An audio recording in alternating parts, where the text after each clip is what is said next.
Who here wants to maximise distance with their driver, hit it as far as you possibly can off the tee, and hit a much shorter club into the green? Let's do it, and let's do it now.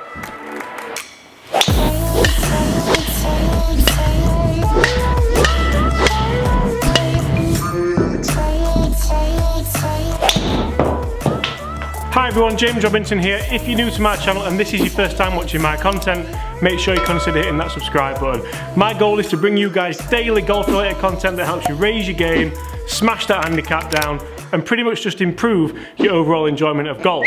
Now let's get back to this video on one thing that I do in my game that helps me maximise my driving distance. Also guys, if you're enjoying these tips and you would like some one-on-one personal help with your game, feel free to go and check out my brand new website, www.jamesrobinsongolf.com. If you go on there and you live local, you can book personal lessons, and if you don't live local, you're in the States, you're in Australia, you're in Norway, you're in Finland, big up the Finnish subscribers, you can book personal online lessons there and online packages so I can help you with your game going into 2019. Now we all know that when you're hitting a driver, we want to hit up on the golf ball and get it launching into the air as quickly as possible. Ideally with a nice low spin rate, or at least that's what I try and do, because I know that I'm not a massive hitter, I know I don't have insane club head speed, so I need to make sure I'm doing all the little things right to make sure that I get the most out of whichever expensive driver that I'm going to be using.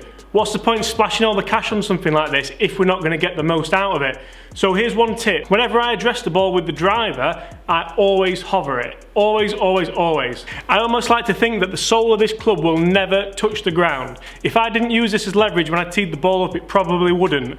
We never want this club to reach a low point where it hits the ground because we need to hit up on the golf ball. So one thing I do to help that is I hover the club head behind the golf ball at a point where I want the low point to be. This may be 1/4 of an inch, 1/2 an inch behind the ball. From there, I make sure my spine angle is tilting slightly away from the ball, and that's going to make sure that I can give it an upward blow onto the ball and launch it up into the air. Another thing this is going to help you do is start your takeaway nice and smoothly and get into a nice rhythm. If I'm hovering the club behind the ball, I can take the club away as smooth as I want to there. You'd be amazed to see the number of people who I see when I'm coaching or when I'm playing, people who start with the driver on the floor, catch an old T-peg, catch a stone, catch a blade of grass that makes a funny noise, and then it puts them off, the rhythm goes to pot, and after that they make a horrific golf swing and the ball flies out of bounds, or they even top it or miss it.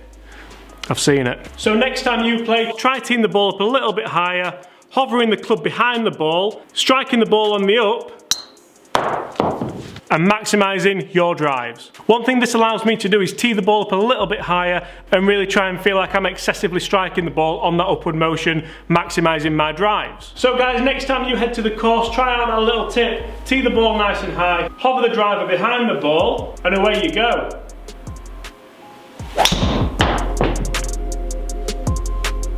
And hopefully, the results will be something like that.